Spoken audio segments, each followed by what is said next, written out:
स्वागत है आपका एस्ट्रोलॉजी और वास्तु के इस पॉडकास्ट में। हमारे साथ विराजमान है नॉर्थ इंडिया के टॉप एस्ट्रोलॉजर पंडित रोहित शर्मा। और सवाल और जवाब का सिलसिला अब हम शुरू करते हैं।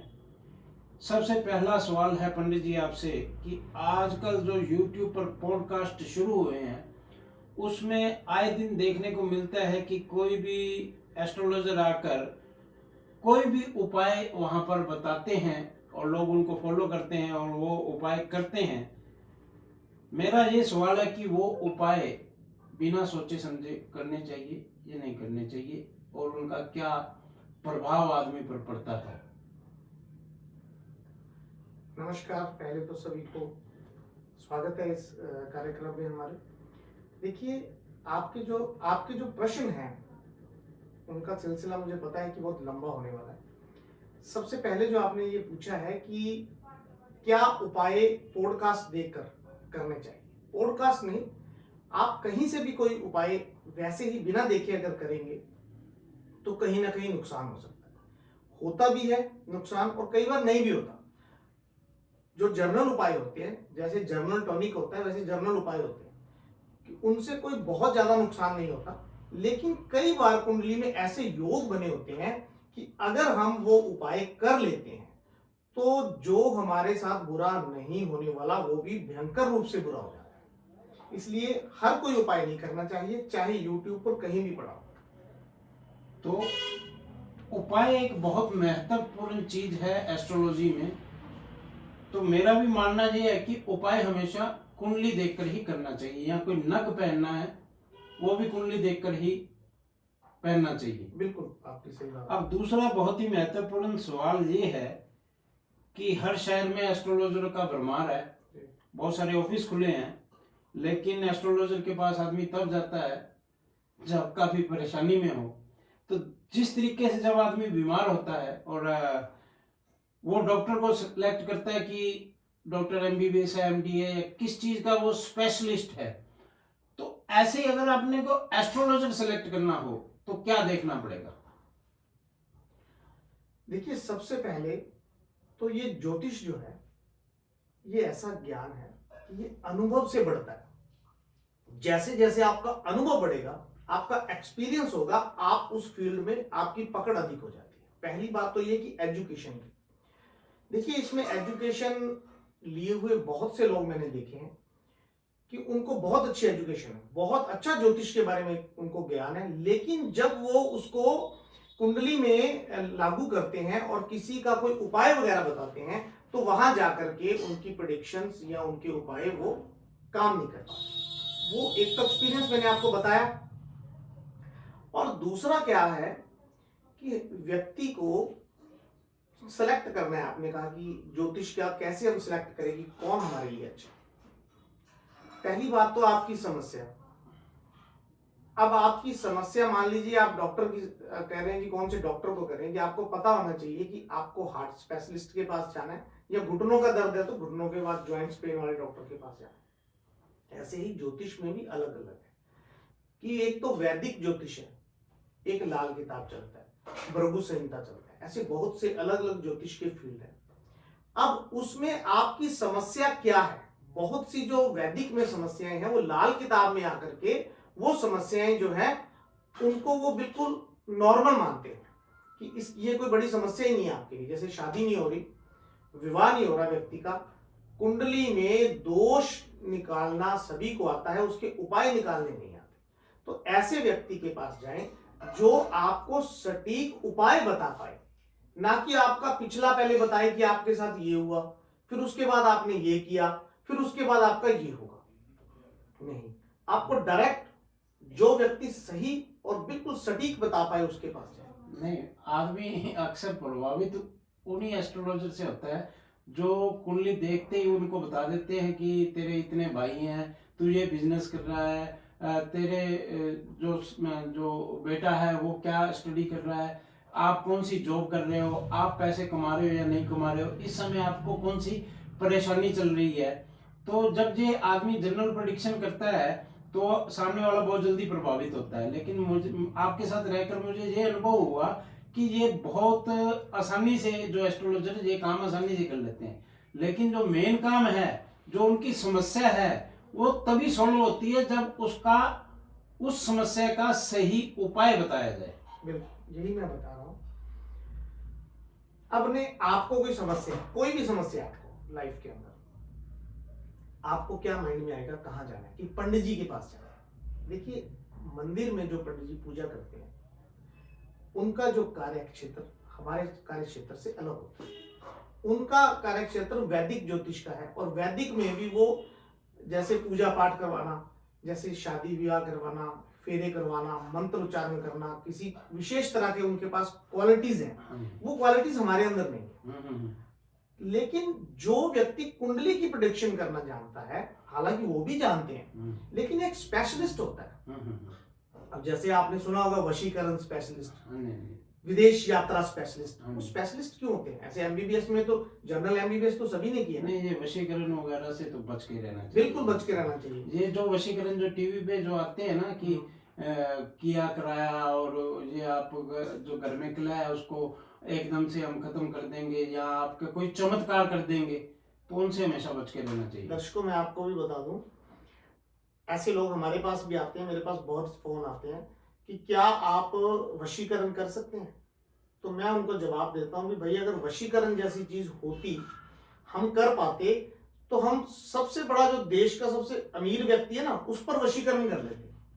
तो फिर तो हमें तो आवश्यकता ही नहीं है कुछ इतनी मेहनत करने की। तो इन चीजों से तो बचना ही चाहिए। ये आपके लिए, आपका बहुत अच्छा क्वेश्चन है। हम इन चीजों का बिल्कुल जो है ना घोर विरोध करते हैं कि ऐसे लोग हमारे पास आते हैं, हम उनको डांट करके भगा देते हैं कि ये काम हमारे लिए है ही नहीं, जब ये ज्योतिष का विषय नहीं है। ज्यादातर ये आते हैं बच्चे जो बिल्कुल यंग बच्चे, प्रेम विवाह वगैरह प्रेम विवाह के लिए जाते हैं, या कुछ लोगों को ऐसा भी होता है कि बताया जाता है कि आपको किसी अधिकारी को वश में कर लोगे तो आपकी प्रमोशन जल्दी हो जाएगी। ज्यादातर तो ये प्रेम वाला चक्कर ज्यादा, प्रेम वाले चक्कर में बच्चे ज्यादा आते हैं। यहाँ घर की लेडी जाती है कि सास से नहीं बन रही, सास को वश में करना है। ज्यादातर ये क्वेश्चन या तो बच्चे लेकर आते हैं, या घर की महिला लेकर आती है, और वो सबसे आसान टारगेट है इन जो ये सब जो टीवी पर भ्रमित विज्ञापन देते हैं, और उनसे बहुत सारे पैसे ठग लेते हैं। जिस तरीके से ये स्कैम चल रहे हैं ना आजकल ऑनलाइन, और ये स्कैम वाले, ये वाले वशीकरण स्कैम तो कब से चल रहे हैं?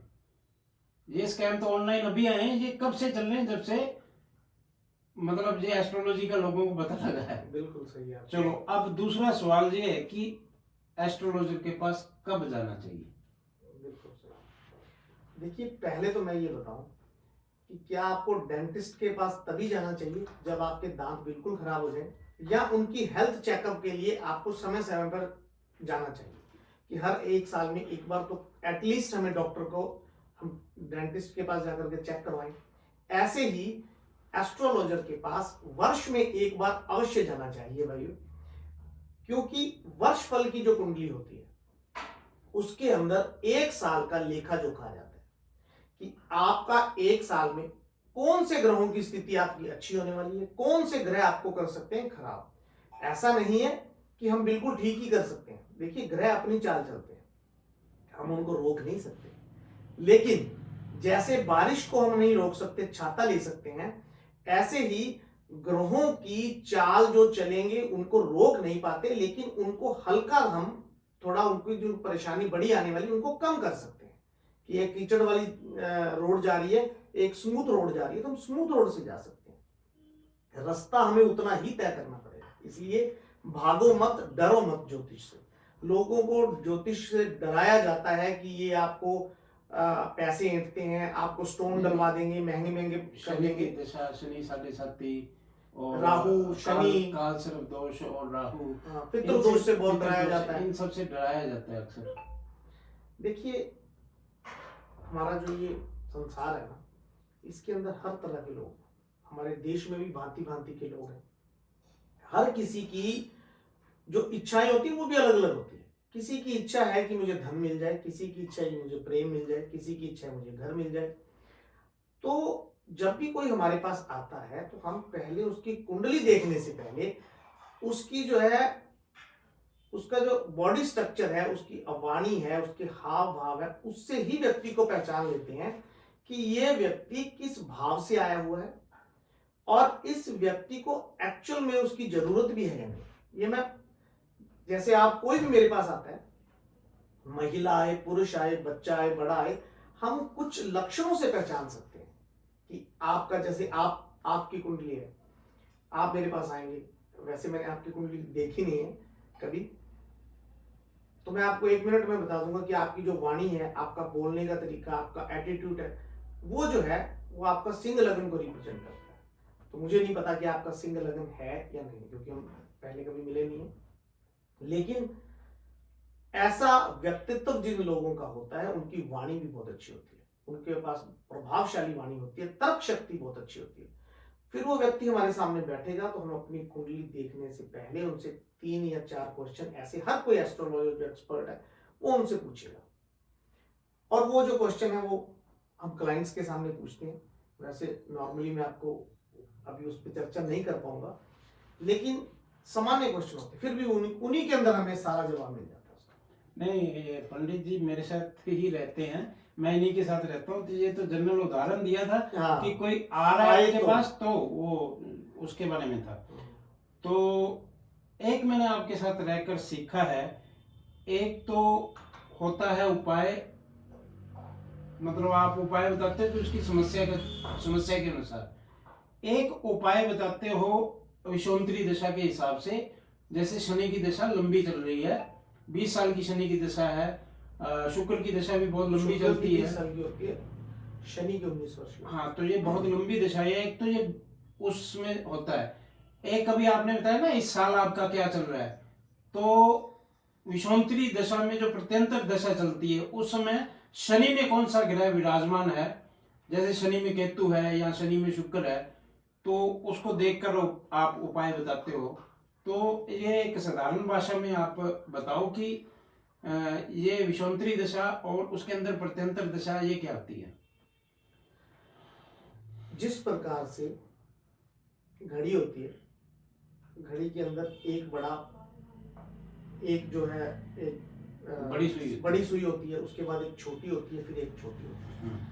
वो जो 1 घंटे में एक सुई घूमती है, 12 घंटे में एक सुई घूमकर वहीं आती है, और 1 मिनट में भी घूम करके आती है। ऐसे ही दशा, महादशा, अंतरदशा और प्रत्यंतर दशा होती है। जैसे कि 20 वर्ष के लिए शुक्र की महादशा किसी की शुरू होगी, तो जितने भी हमारे ग्रह हैं, नवग्रह हमारे हैं, तो उनकी महादशाओं के साथ अंतरदशा कुछ अंतराल के लिए, जैसे 2 साल के लिए, 2.25 साल के लिए, ऐसे वो अंतरदशा चलेगी।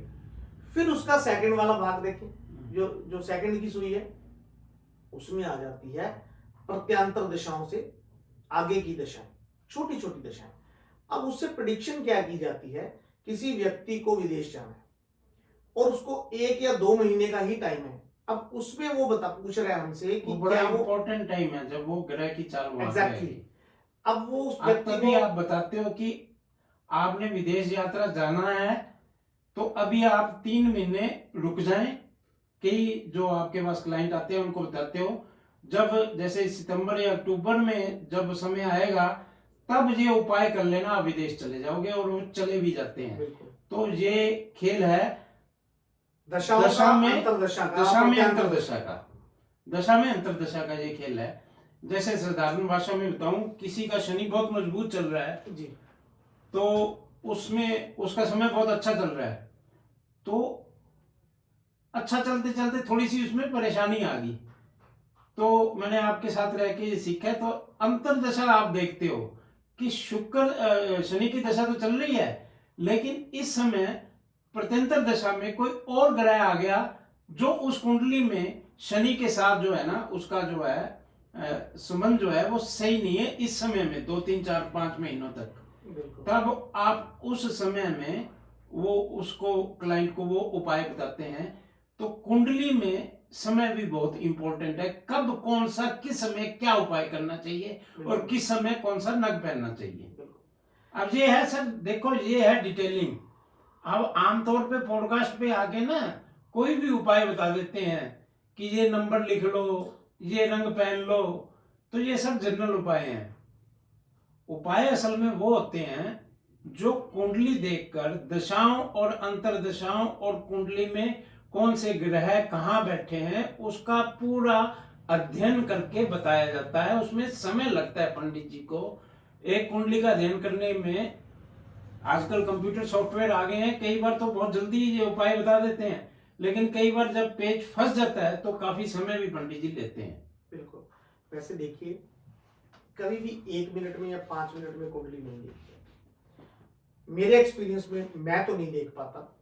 मुझे किसी भी कुंडली को अध्ययन करने में, हाँ, आपका जनरल क्वेश्चन है कि आप मेरे पास आए, आपने सिर्फ ये पूछा कि क्या मैं मांगलिक हूं या नहीं, तो मैं 2 मिनट में आपको बता सकता हूं कि आप मांगलिक हैं या नहीं। क्या आप पूछेंगे कि पंडित जी मैं काल सर्प दोष से ग्रसित हूं, तो मैं आपको बता सकता हूँ कि काल सर्प दोष है। मैं आपको बता सकता हूँ पितृ दोष है। मैं बता सकता हूँ आप गंडमूल में हैं। लेकिन अगर आपने मेरे से ये पूछा कि क्या मैं सरकारी नौकरी लगूंगा और कौन से वर्ष में लगूंगा और किस क्षेत्र में लगूंगा, फिर मेरे लिए टाइम बहुत आवश्यक है उसको देना। मुझे उस कुंडली को देख करके पढ़ करके आधा घंटा भी लग सकता है, 15 मिनट भी लग सकते हैं, कई बार 1 घंटा भी लग जाता है। फिर वो कुंडली का अध्ययन होता है। और ये दशा प्रत्यंतर दशा का जब आप उपाय बताते हैं तो क्या आधार होता है आपका उसमें? देखिए, दशा अंतरदशा जो का आधार जो होता है वो गोचर राशि के अनुसार होता है। गोचर इट मींस अभी आपकी कुंडली में एक तो आपका जब जन्म हुआ, जन्म होते समय जो नक्षत्र के अंदर जो ग्रह विद्यमान थे वैसे आपकी कुंडली के अंदर लिखे जाते हैं। लगन में आपके केतु है तो लगन में केतु लिख दिया। आपका राहु जो है सप्तम में आएगा तो वहां पे आपने लिख दिया। सूर्य आपका यहाँ है, शुक्र आपका है। वो तो हो गया आपकी एक जन्म की कुंडली।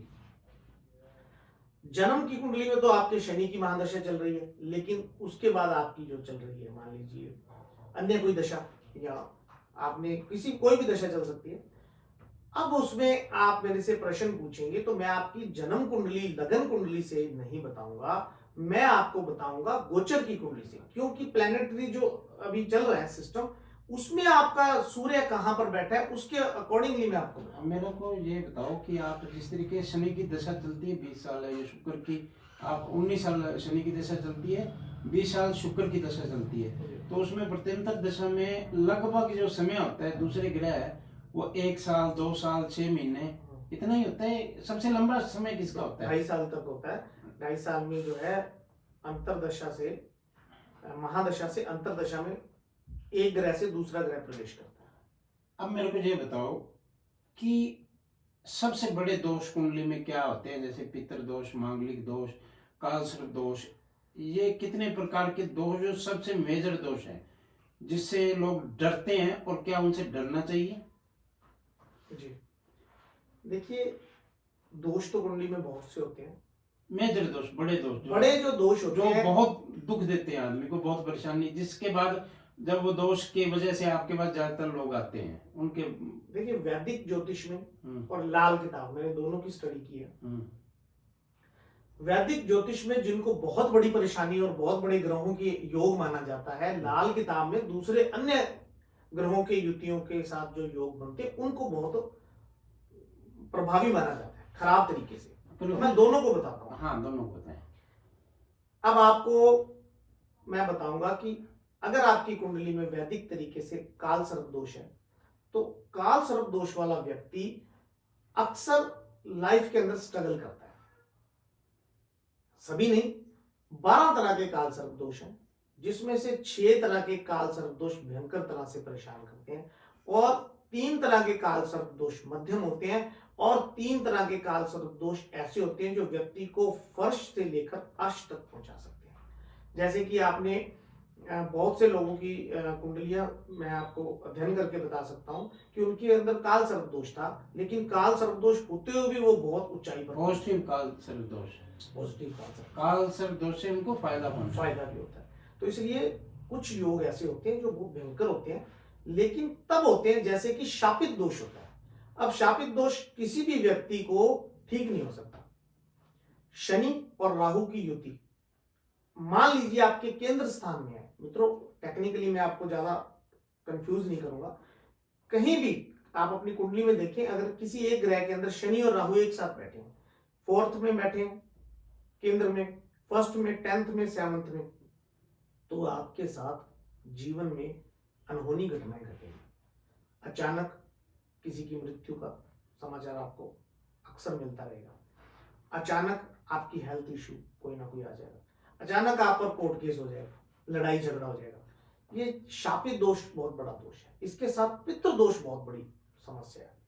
पितृ दोष एक्चुअल में हमारे जो प्रारब्ध में हमारा जो पूर्व जन्म का दोष है, उसको भी पितृ दोष कहा जाता है, वहां से भी आता है।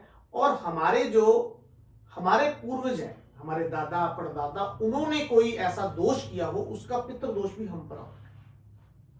तो ये भयंकर दोषों में से आते हैं। काल सर्प दोष, पितृ दोष, शापित दोष। मांगलिक दोष के लिए यह है कि अब वैदिक के अंदर जो मांगलिक दोष है, उसको सभी मांगलिक दोषों को खराब नहीं माना जाता। मान लीजिए आपका 4th हाउस के अंदर मंगल है और मंगल से आप मांगलिक हो जाएंगे, और आपके सुख भाव में अगर 4th में अगर मंगल बैठेगा तो आपको परेशान करेगा।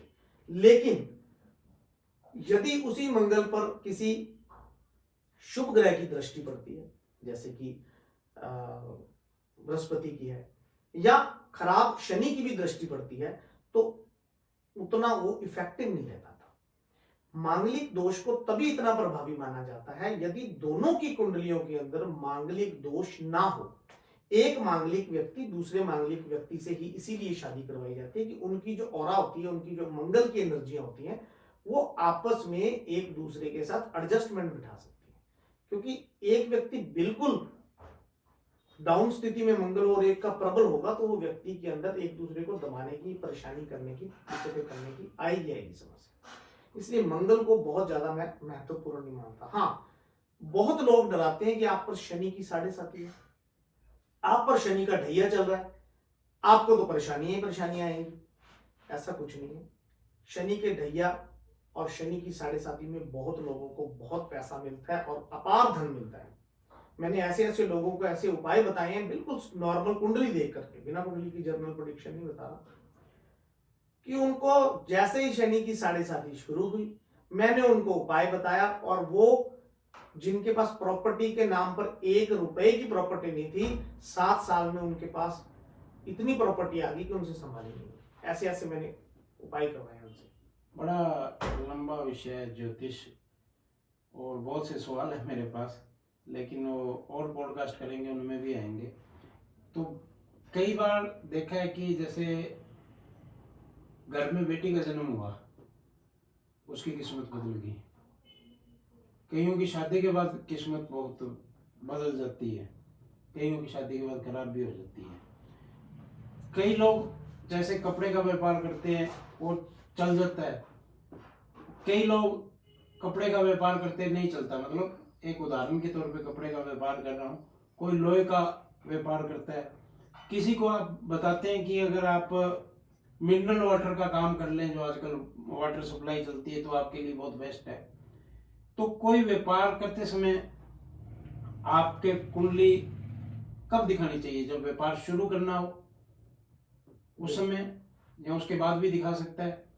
या कोई जिसकी कुंडली में जिस तरीके से अगर कपड़े का व्यापार अच्छा नहीं लिखा हुआ, अगर वो व्यापार कर लेता है, उसमें इन्वेस्टमेंट कर देता है, तब भी कुछ हो सकता है। यहाँ बेस्ट यही है कि आपसे पहले सजेशन लिया जाए कुंडली को दिखाकर। देखिए, सबसे पहले तो मैंने आपको वर्षफल की बात इसीलिए बताई थी कि व्यक्ति को वर्षफल जरूर बनवाना चाहिए अपना। और कोई भी व्यापार अगर आप शुरू करते हैं, तो व्यापार शुरू करने से पहले आपकी कुंडली की प्रवृत्ति जाननी आवश्यक है। कि आपको, मान लीजिए मैंने काम बताया कि आपको चलो मिनरल वाटर का काम करना चाहिए, और आपने कर लिया उससे विपरीत काम। मान लीजिए आपने केमिकल का काम कर लिया, अब है तो वो भी मिनरल वाटर लिक्विड फॉर्म का, लेकिन वो भी लिक्विड फॉर्म है। अब उसमें भी बाधा आ जाती है। क्यों? क्योंकि कुंडली के अनुसार जो व्यक्ति को सूट ही नहीं करता, वो काम आप करवा दोगे, किसी को इलेक्ट्रॉनिक का बिजली का काम करवा दिया आपने और उसका राहु और मंगल एक साथ हुआ, तो वो व्यक्ति बिल्कुल पैसा जितना है वो बर्बाद करके उठेगा। इसलिए पहले आप अपनी कुंडली दिखाने से पहले जाने कि हमें किस फील्ड में कार्य करना चाहिए। मान लीजिए आप काम कर ही रहे हैं, अब आपको पता नहीं है, आप 10 साल से कपड़े का काम कर रहे हैं, लेकिन आपकी कुंडली के अनुसार आपको एक अच्छा रेस्टोरेंट बनाना चाहिए था, तो उसके लिए हम आपको बताएंगे कि कैसे आप कपड़े के काम में आप इसी को आप उसके साथ कुछ ऐसा काम जोड़ सके जो मंगल से संबंधित भी हो, तो वो दोनों काम चल जाएंगे। तो वो दोनों काम चल जाएंगे। बैलेंस बनाना जरूरी, एनर्जियों का बैलेंस, ये एनर्जी होती है, रिदम और हार्मनी जो होती है व्यक्ति की, उसको बैलेंस बनाना बहुत आवश्यक होता है। अगर मतलब बाद में भी उपाय हो सकता है, अगर वो हो सकता है, कुंडली में जो लिखा हुआ उससे विपरीत उसने काम कर लिया, फिर भी उसको सुधारा जा सकता है। बिल्कुल बिल्कुल सुधारा जा सकता है। एक बार आपने मेरे को बताया था कि एक क्लाइंट को बताया था कि उसके टी पॉइंट पे उसका जो है ना शॉप थी, तो उसमें उसका व्यापार नहीं चल रहा था, तो आपने कहा था कि पावर का, इलेक्ट्रॉनिक का काम करो, और उसके बाद वो हर तीसरे महीने आपके पास आता है, उसके बारे न्यारे हो गए वो। हाँ बिल्कुल सही बात है। देखिए टी पॉइंट जो होता है वो तो वास्तु का विषय है, हम्म। लेकिन ये है कि उस व्यक्ति को ऐसा क्यों बताया होगा मैंने, कारण क्या होगा उसका। मैंने जब उसकी कुंडली देखी तो एक तो उसका मंगल जो था वो स्ट्रांग था, और दूसरा उसको दक्षिण दिशा बहुत सूट करती थी, और उसका जो टी पॉइंट था वो दक्षिण दिशा के फेस की तरफ। अब वो दो कर रहा था, और व्यापार जो वो करे सही दिशा का, सही राशि का, कुंडली के अनुसार करेगा तो वो 100% चलता है। हाँ कर्म आवश्यक है, ये मैं पहले बता देता हूं। आप किस्मत के भरोसे मत रहे, आपको कर्म तो करना है, मेहनत करोगे तो फल मिलेगा, लेकिन उसके साथ साथ ज्योतिष जो है वो साथ में आपकी सहायता कर सकता है, और वो की उसकी, वो चला उसका काम। कुछ लोग तो कर्म पे, आपका सवाल है कि कुछ मेरे जानने वाले हैं, उनकी बच्चे हैं, वो स्टडी पूरी हो चुकी है उनकी जी, लेकिन उनका माँ बाप का ये सवाल था कि ये कुछ करते नहीं, इनका कुछ करने का दिल ही नहीं करता, क्या कारण है जी?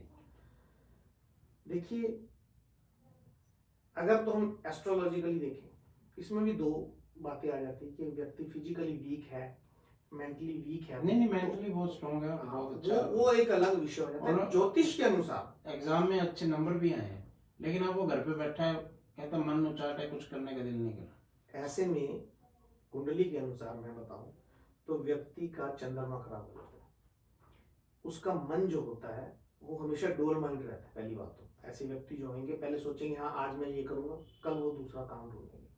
हर रोज चंद्र और राहु की युति अगर कुंडली में आपके हो गई, या जन्म से आपकी जन्म ऐसी कोई कंडीशन है जिसमें चंद्रमा पीड़ित है, तो व्यक्ति का मन ऐसी स्थितियां पैदा कर सकता है। हाँ महादशा अंतरदशा भी इस पे होनी चाहिए, इसमें कंडीशन अप्लाई होनी चाहिए। अच्छा, अब आप ये सवाल है कि कुंडली में आप कहते हो कि तेरा बुध बहुत अच्छा है, तेरा शनि बहुत अच्छा है, तेरा शुक्र खराब है, तेरा राहु अच्छा नहीं है, तो ये क्या मतलब होता है इन चीजों का? देखिए आपके लिए बुध आपका बहुत अच्छा है, वही बुध मेरे लिए बहुत खराब भी हो सकता है। बुध ग्रह खराब नहीं है, या शनि ग्रह खराब नहीं है। हमारी कुंडली में हमारे कर्मों के अनुसार उसकी जहां प्लेसमेंट है, हो सकता है वो वहां पर आपकी खराबी दे रहा हो। अब बुध खराब की बात हमने की, नहीं, खराबी का तो आप कहते नहीं है, आप कहते हो कि मतलब ये नीच का है या उच्च का है, खराबी आपने कभी नहीं कहा। देखिए नीच का उच्च का कुंडली के अनुसार होता है। कुंडली में कुछ ग्रहों के साथ कुछ ग्रह नीच में आ जाते हैं, कुछ उच्च में चले जाते हैं। अब जैसे हम दोनों मित्र हैं तो हम जो बातें करेंगे वो पॉजिटिव करेंगे, अगर हम एनिमीज होंगे हम बात करेंगे नहीं, हम लड़ाई करेंगे, गाली गलौज करेंगे। ऐसे ही किसी घर के अंदर 12 खाने कुंडली में अगर है, भाव है, 12 भावों में अगर एक एक घर किसी को अलॉट किया हुआ है और उसका एनिमी अगर उसके अंदर बैठ जाएगा आकर के, तो वो उसको नीच का कर देगा। इसलिए हम बोलते हैं नीच का ग्रह है। लेकिन उसको भी बेनिफिट लेने का अगर तरीका किसी को है, मैं फिर बात कर रहा हूं आपसे कि बहुत लोग बातों से तो प्रभावित कर लेते हैं कि तेरे ये हुआ था, तेरा एक्सीडेंट हुआ था, तेरा ये हुआ था, उसको सब कुछ बता देंगे, वो व्यक्ति प्रभावित हो जाता है। लास्ट में जब उपाय की बारी आती है तो उनसे उपाय उनको निकल ही नहीं पाते। जर्नल उपाय उनको बता करके वो भेज देते हैं। मेरे पास सटीक उपाय होते हैं, मैं सटीक उपाय बताता हूँ, लेकिन कुंडली का एनालिसिस करने में मुझे कम से कम 1 घंटा लगता है। अच्छा, एक तो शादी से पहले कुंडली दिखानी चाहिए, बिल्कुल। व्यापार करने से पहले कुंडली दिखानी चाहिए, हायर एजुकेशन करने से पहले कुंडली दिखानी चाहिए, विदेश यात्रा से पहले कुंडली दिखानी चाहिए, कोर्ट केस के हो जाए तो कुंडली दिखानी चाहिए। अब और कुछ बचा है इसमें, और मतलब कब कुंडली दिखानी चाहिए?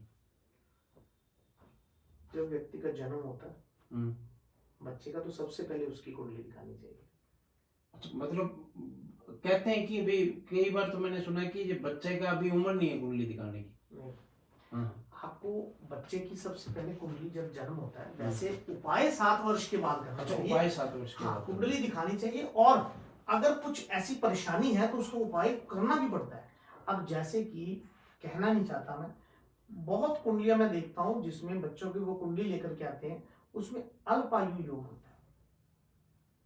व्यक्ति का अल्पायु योग का मतलब छोटी आयु के अंदर उसकी डेथ की संभावना बोल रहा हूँ, ईश्वर की कृपा हो तो सब कुछ बदल भी सकता है, संभावनाओं की बात करता हूँ।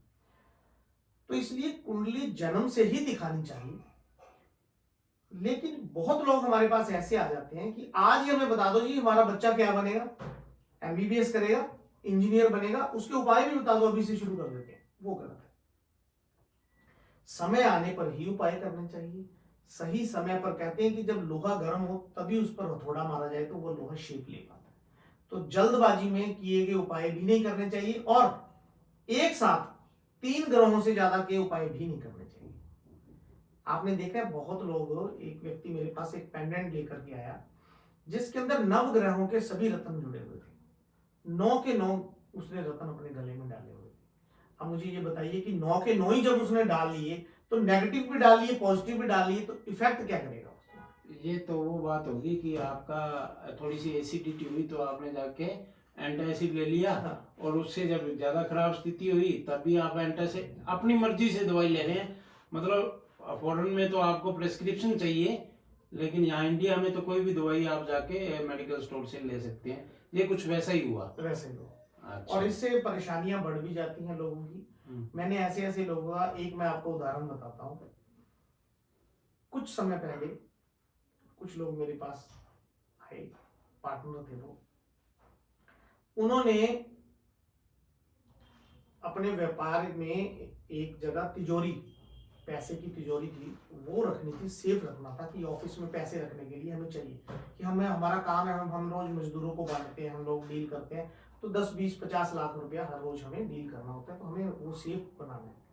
तो मैंने उनको जो कहा कि ये जो सेफ आपने बनाना है, इस दिशा में इस समय आपने बनाना है। अब हुआ क्या कि वो मेरे से तो पूछ के चले गए, और वो किसी और के पास, उनको संतुष्टि नहीं हुई, या उन्हें लगा कि पंडित जी ने 2 टूक बात की है तो हमारे साथ बात ही नहीं की ढंग से, मैंने जो बात थी वो बता दी थी। अब उन्होंने किसी और से भी पूछा, उसने भी दिशा बताई, उसने मेरे से विपरीत दिशा बता दी। अब पता नहीं उसकी, या उनको बताने में गलती हुई, उनको दिशा, एस्ट्रोलॉजर या कोई जो भी था वास्तु शास्त्री, उसको पता होगा सब कुछ, लेकिन नक्शा हो सकता है उन्होंने गलत बना दिया हो, या दिशा गलत बता दी उन्होंने भी, हमारी इस दिशा को ये कहते हैं, कि उन्होंने वो वहां प्लेस्ड कर दी। 10 से 15 दिन ही हुए थे, उनकी ऐसी चोरी हुई कि उसका जितना पैसा था सब उसका खत्म हो गया। फिर मेरे पास भाग के आए कि पंडित जी हमारी तो चोरी हो गई, ये एकदम से कैसे हो गया, देखो ग्रहों की स्थिति क्या है। तो मैंने तब उनको ये जवाब दिया कि आपको सही समय पर सही काम करना चाहिए, आपने गलत समय पर ये कार्य किया। पहली बात तो प्लेसमेंट गलत की, वो भी कोई बात नहीं, गलत समय पर आपने इसकी प्लेसमेंट कर दी, इसलिए ये दोष लगा आपको। तो ये दोष होते हैं, ऐसे हर कोई कार्य हर समय नहीं करना चाहिए। अच्छा, ये पार्टनरशिप पे मुझे याद आया कि जब कोई मेजर पार्टनरशिप करनी हो बिजनेस के अंदर, तब किस बात का ध्यान रखना चाहिए? दोनों पार्टनरों की जिस तरीके से विवाह की कुंडली में लाते हैं, तो दोनों पार्टनरों को भी कुंडली में लानी चाहिए, या क्या देखना चाहिए उसमें?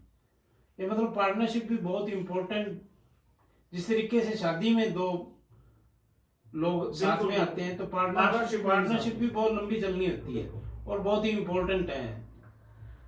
पहली बात तो ये कि दोनों की कुंडली दिखाने से पहले जिसके साथ आपने पार्टनरशिप करनी है आपको उसकी कुंडली नहीं दिखानी है, आपको अपनी कुंडली दिखानी है कि क्या मेरी कुंडली में पार्टनरशिप के योग हैं, मैं किसी से पार्टनरशिप कर भी सकता हूं या नहीं कर सकता। बहुत लोगों की कुंडलियों में ऐसा होता है कि पार्टनरशिप के योग ही नहीं होते, हम उनको बोल देते कि आप कभी किसी से पार्टनरशिप करो ही मत, अपने आप काम अपने आप काम करो, अकेले काम करो। अब आपने पार्टनरशिप का आपको हमने बोल दिया भी आप पार्टनरशिप कर सकते हो, फिर आपको दूसरे पार्टनर की कुंडली हमारे पास लानी है, फिर हम बताएंगे कि कौन से ग्रह आपके विपरीत हैं, कौन से ग्रह आपके पॉजिटिव हैं, कैसे इनको विपरीत वालों को पॉजिटिव किया जा सकता है। अब दो पार्टनरशिप काफी लंबी चलती है, पार्टनरशिप काफी लंबी चल रही है और अचानक एक समय ऐसा आता है जिस तरीके शादी में तलाक हो जाते हैं, तो दो पार्टनर अच्छे चलते चलते भी एक समय ऐसा आता है कि उनके बीच में कुछ विवाद हो गया। बिल्कुल, उस समय क्या करना चाहिए? देखिए पहली बात तो जब ये विवाद आते हैं वही दशा वाला प्रोग्राम वो होगा, महादशा अंतरदशा का खेल है सारा, तो वो समय निकल सकता है। बिल्कुल वो समय निकल भी सकता है, उसे हम निकाल भी सकते हैं, लेकिन वही बात आ जाती है कि वर्षफल जरूर बनाओ। वर्षफल कब बनाना चाहिए, मैंने 3 बार आपसे वर्षफल की बात की। वर्षफल बनाना चाहिए हमें अपने जन्मदिन पर। आपका जन्म, मान लीजिए कि आपका जन्म 30 जनवरी का है, तो आप मेरे को 28 को ही पूछने आ गए कि 30 से हमें क्या करना है, क्या उस दिन कोई उपाय करना है। जन्मदिन जिस दिन होता है, जन्म दिवस के दिन उपाय जो किया जाता है वो उपाय सबसे पावरफुल उपाय होता है और पूरे वर्ष में एक ही उपाय से समस्या का समाधान हो जाता है। इसलिए तब कुंडली दिखाओ और पार्टनरशिप करने से पहले दिखाओ। अगर डिस्प्यूट्स आ जाते हैं तो भी हमारे पास आओ, तो हम बताएंगे उसको। दो दोष और मुझे याद आ गए, एक तो गंडमूल दोष जी, और एक अमावस्या के दिन जन्म हो, वो वाले भी आपके पास बहुत समय बहुत क्लाइंट आते हैं इन दोनों प्रश्नों को लेकर भी। देखिए अमावस्या कब होती है, जिस व्यक्ति की अमावस्या की कुंडली होगी उसका सूर्य और चंद्रमा एक ही घर में होगा। जब बिल्कुल क्लोज सूर्य और चंद्र होते हैं तो दोनों की युति के कारण व्यक्ति का जो है ग्रहण दोष लग जाता है। ऐसा ग्रहण लगता है, एक तो होता है राहु के साथ ग्रहण चंद्र का, ये भी एक तरह का ग्रहण है। इससे क्या होता है कि व्यक्ति के अंदर जब भी कोई ऐसा कार्य वो खुशी का करना चाहेगा तो वहां जाकर के उसको परेशानी आएगी, उसको हमेशा ही माइनस में ही जाएगा, वो प्लस में नहीं आ पाएगा ग्रहण दोष से, अमावस्या का। और दूसरा आपने पूछा गंडमूल। देखिए गंडमूल दोष जरूर है, लेकिन गंडमूल के अंदर भी किस चरण में आप पैदा हुए वो भी बहुत इंपॉर्टेंट प्रश्न है। मान लीजिए आपका जन्म ज्येष्ठा नक्षत्र में हुआ है, तो ज्येष्ठा नक्षत्र के व्यक्तियों के अंदर बहुत अच्छी क्वालिटीज होती हैं, उनके अंदर बोलने की, उनके वो जिद्दी जरूर होते हैं। मूल नक्षत्र किसी का भी हो वो जिद्दी जरूर होते हैं, लेकिन उनके अंदर क्वालिटीज बहुत होती हैं। उनको हम दोष नहीं कह सकते गंडमूल को। गंडमूल जो है बहुत व्यक्तियों के लिए वरदान भी सिद्ध होते हैं, लेकिन हमें यह देखना पड़ेगा कि कौन से चरण में उसका जन्म हुआ है और उस चरण में भी आपको क्या ऐसा उपाय करना चाहिए जिससे कि आप जो है एकदम से राइज कर सकते हैं। मेरे पास बहुत लोग ऐसे गंडमूल वाले आते हैं, कहते हैं पंडित जी पूजा करवा दो हमारी, हम पूजा करवाने के लिए आए, विदेशों से फोन आते हैं। तो मैं उनको यही बताता हूं कि आपको आवश्यकता नहीं है, आपकी जो आयु है वो 30 वर्ष से ऊपर हो चुकी है, आपको ये उपाय करने से ही आपका समाधान हो जाएगा। तो हर समय इसकी पूजा भी नहीं होती है, 7 वर्ष तक होती है, 27वें दिन होती है और ज्यादा से ज्यादा 27वें वर्ष में पूजा होती है, उसके बाद इसकी पूजा नहीं होती है। और जनरली सभी को आवश्यकता नहीं होती है गंडमूल की पूजा की। और ये जनरल राशिफल जो डेली आते हैं इनका कोई महत्व होता है क्या? रोज जो यूट्यूब पर आते हैं या अखबार में आते हैं उनका क्या है?